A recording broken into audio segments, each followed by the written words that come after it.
Quelques mots murmurés à l'oreille et des gestes de réconfort. Plus de 2000 policiers d'Île-de-France se réunissent jeudi dernier devant le commissariat de Mantes-la-Jolie.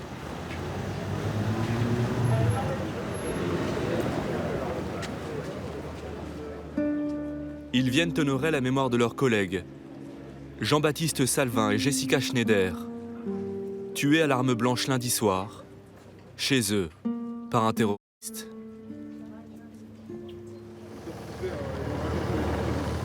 Les fonctionnaires marchent en silence jusqu'au domicile de Jean-Baptiste et de Jessica, à 5 km. En tête du cortège, au centre, une rose à la main, Rachel, l'ancienne compagne de Jean-Baptiste, la maman de son premier fils de 10 ans. Comme elle, tous ici sont accablés par le chagrin et l'effroi. À droite, tête baissée, Sophie, une amie intime du couple de policiers. Là, tout de suite, j'ai pas trop les mots. J'ai pas trop les mots. Je les aimais, je les aimerai toujours.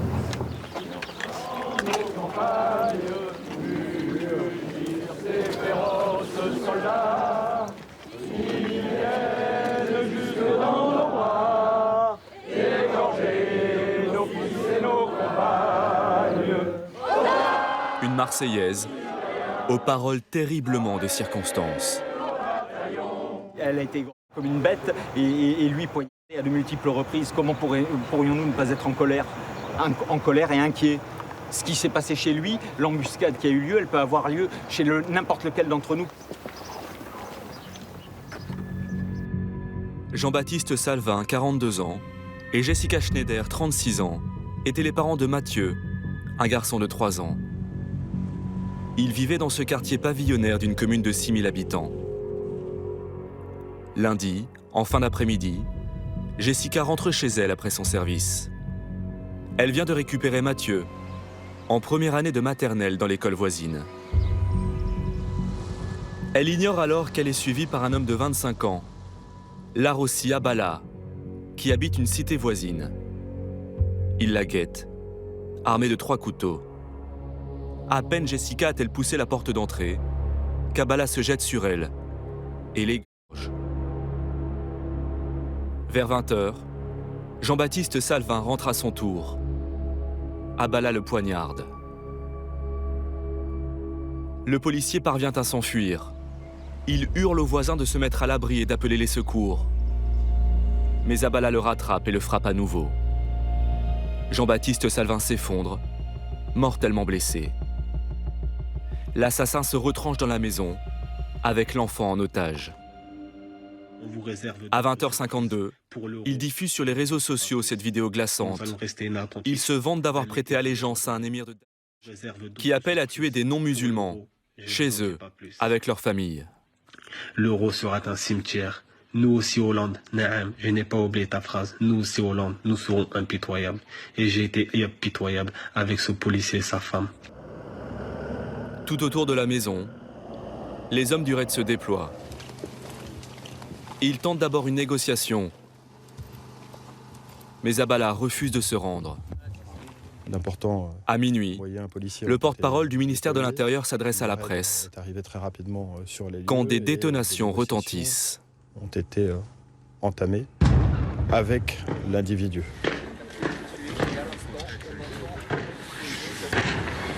C'est l'assaut. Précisément à l'endroit où Abala vient d'être abattu.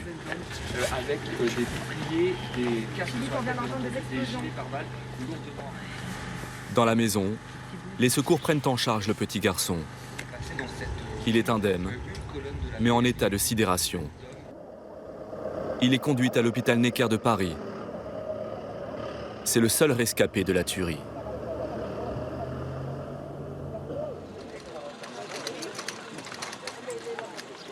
Le lendemain matin, tout un village se réveille groggy.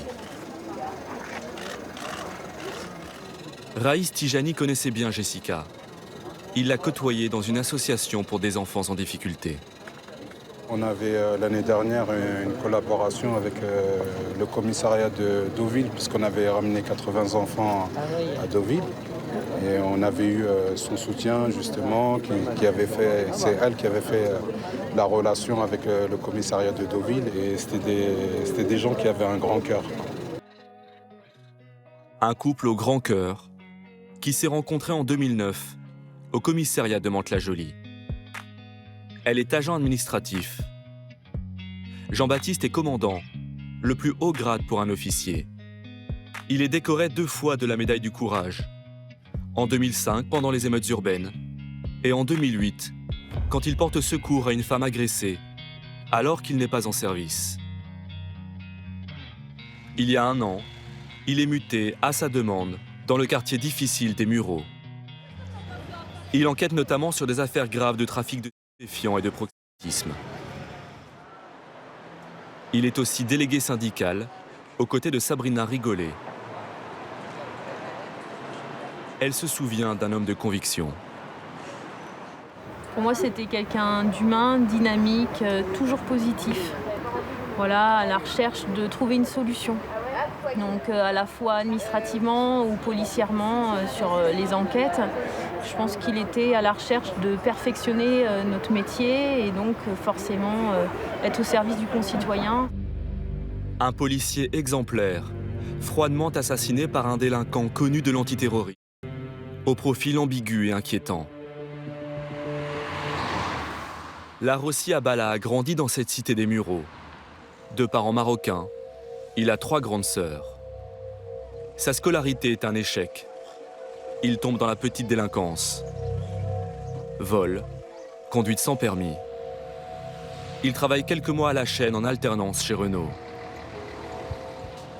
En mai 2011, coup de théâtre. La police antiterroriste l'arrête pour sa participation à une filière djihadiste entre la France et le Pakistan.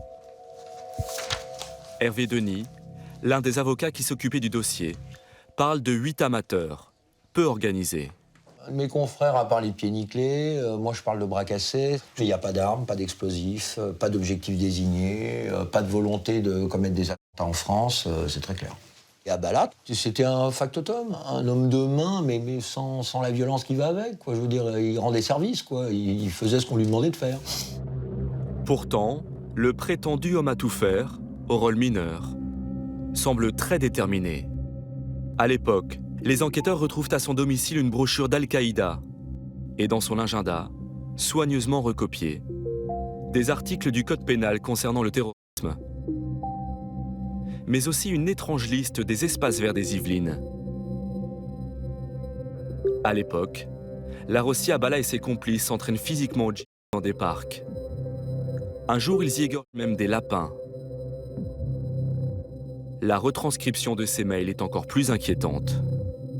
J'ai soif de sang, Allah m'en est témoin. Faut commencer le taf, le nettoyage des koufars. Les koufars, les infidèles en arabe.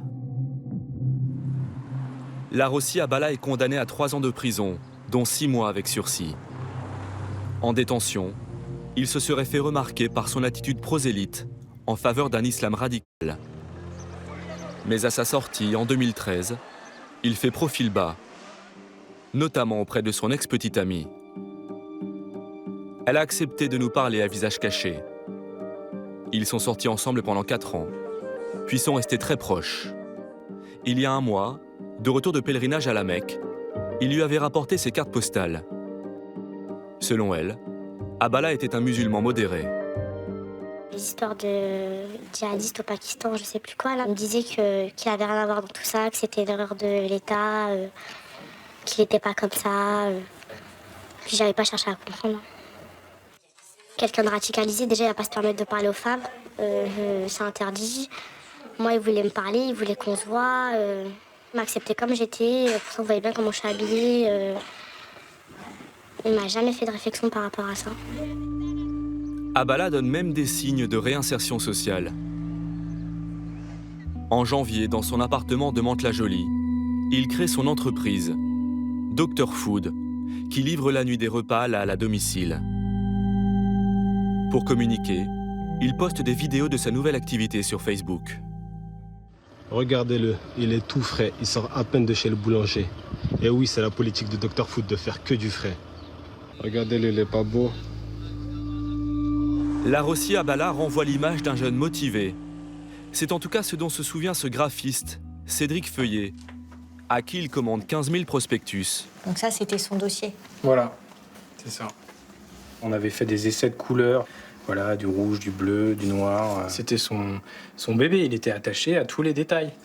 Le détail de me dire que il n'y avait pas de les produits frais, faits maison, du pain de boulanger, aucun produit industriel.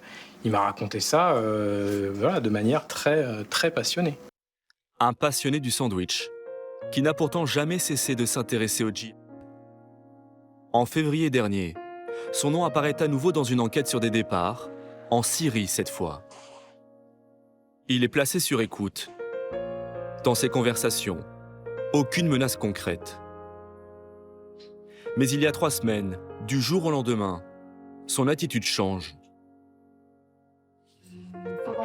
C'est ça, oui. Il rompt toute relation avec le boulanger qui fabriquait les pains de ses burgers. 15 jours avant le ramadan, il m'a envoyé des messages. Demain, je veux pas de pain. Le lendemain, il m'a envoyé encore le message. Je veux pas de pain. Voilà. Depuis le 25-5. Mohamed Belfakir a reçu ce type de message 5 jours de suite. Le 31-5, pas de pain. Et après, j'ai décidé d'acheter mon pain autre part. Abala a-t-il réellement changé de fournisseur? Ou a-t-il cessé son activité pour préparer les assassinats? En tout cas, sur Facebook, il change sa photo de profil en noir. Puis il tente de joindre une dernière fois son ex-copine. Il m'a envoyé un message, il voulait qu'on se voit, mais j'ai refusé. Je lui ai dit, dis-moi ce que tu veux me dire. Il m'a dit, non, faut que je te voie urgent, 10 minutes. Je lui ai dit, là, je peux pas. 3 jours plus tard, Larossi Abala commet son crime. Un crime qui recèle encore plusieurs mystères. A-t-il agi seul ou bénéficié d'éventuels complices? Samedi, les magistrats ont mis en examen 2 de ses proches, Sharaf Dina Bérouz et Saad Rajraji, ses anciens copains de la filière djihadiste condamnés comme lui en 2013. Abala connaissait-il ses victimes? Dans ses négociations avec le RAID, il aurait déclaré concernant Jean-Baptiste Salvin: « Il était venu chez moi. Maintenant, c'est moi qui viens chez lui. »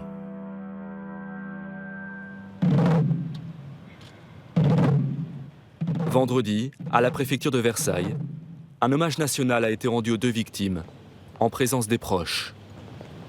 Hugo, le fils de Jean-Baptiste Salvin, suivi de Rachel, sa première épouse, et de ses parents. Le président de la République a décoré les 2 policiers à titre posthume. Au nom de la République française, nous vous faisons chevalier de la Légion d'honneur.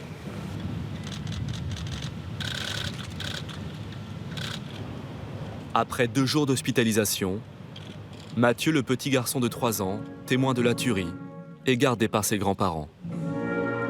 Qu'a-t-il vu? Qu'a-t-il entendu? Avec son demi-frère Hugo, il a été reconnu pupille de la nation.